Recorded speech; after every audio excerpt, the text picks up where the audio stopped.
2024 சட்டத்தில் தெளிவாக கூறப்படுவது என்னவென்றால் நுரைச்சோலை மின் நிலையம் மற்றும் மன்னார் காற்றாலை மின் உற்பத்தி நிலையம் உள்ளிட்ட நிலையங்களை விற்பனை செய்வதற்காகவே அவர்கள் 12 நிறுவனங்களாக பிரிப்பதற்கு யோசனை முன்வைத்துள்ளதாக கூறப்படுகின்றது. அதற்கு அவர்கள் பயன்படுத்துகின்ற வசனம் என்னவென்றால் முதலீட்டை கொண்டு வருவது என்பதாகும். எமது நாட்டு மக்களின் சொத்துக்கள் விற்பனை செய்யப்படாமல் முதலீடுகளை கொண்டு வரும் விதத்தை நாம் இந்த 10 மாதங்களில் காண்பித்துள்ளோம். அர்ப்பணிப்புடன் ஈடுபட்ட மக்களின் சொத்துக்களை முதலீடு என்ற பெயரில் விற்பனை செய்ய இடமளிக்க மாட்டோம். நாம் ஒட்டுமொத்த எரிசக்தி துறையையும் ஒன்றிணைத்து பரந்துபட்ட தேசிய எரிசக்தி திட்டமிடல் நிறுவனம் ஒன்றை அமைக்க எதிர்பார்க்கின்றோம். நாம் மின்சக்தி துறையை இந்த திருத்தத்தின் ஊடாக ஏற்படுத்த உள்ள 4 நிறுவனங்கள் ஊடாக போசிக்க எதிர்பார்க்கின்றோம். 24 மணி நேரம் மின் விநியோகம் தரமாக இடம்பெற வேண்டும். குரங்கு பாய்ந்தவுடன் மின் துண்டிப்பு ஏற்படாமல் இருக்க வேண்டும். அதேபோல் வீட்டுப்பாவனை மற்றும் தொழில்துறை பிரிவுகளுக்கு தாங்கிக் கொள்ளக்கூடிய குறைந்த விலையில் மின்சாரத்தை வழங்க வேண்டும். எதிர்த்தரப்பு கோருவது இப்போதாவது உங்கள் சேறு பூசும் செயற்பாடுகளை நிறுத்துங்கள்.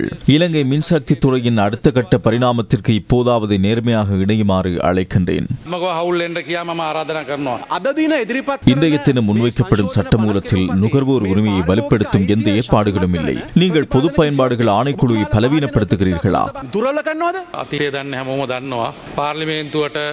வரலாறு தெரிந்த அனைவருக்கும் புரியும். பாராளுமன்றத்திற்கு யோசனை கொண்டு வரப்பட்டு பொது பயன்பாடுகள் ஆணைக்குழுவின் தலைவரை விரட்டியடித்த அரசாங்கத்தில் இருந்தவர்களே இப்போது எம்மிடம் கேள்வி எழுப்புகின்றார்கள். இதில் நாம் எவ்விதத்திலும் பார்வையாளர்களின் உரிமையை இல்லாமல் செய்யவில்லை. ஏன் உண்மையை பேசும்போது வலிக்கின்றதா?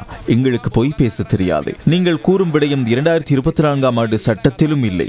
அந்த அரசாங்கம் எமது அரசாங்கம் அல்ல. அதேபோல் பொது பயன்பாடுகள் ஆணைக்குழு என்பதை மின்சக்தி துறைக்குரியதாக மாத்திரம் இருக்க முடியாது. நீர், மின்சாரம், நெறிப்பொருள் உள்ளிட்ட சகலவற்றுக்குமானதாக இருக்க வேண்டும். எனவே இந்த சட்டமூலம் நிறைவேற்றப்பட்டதன் பின்னர் அடுத்த கட்ட செயல்பாடாக அது தொடர்பிலான சட்டமூலத்தை பாராளுமன்றத்திற்கு கொண்டு வருவோம். அதில் விடுபட்ட விடயங்களை எடுத்துக்கொண்டும் உங்களது கருத்துக்களை கேட்டும் அதனை செயல்படுத்துவோம்.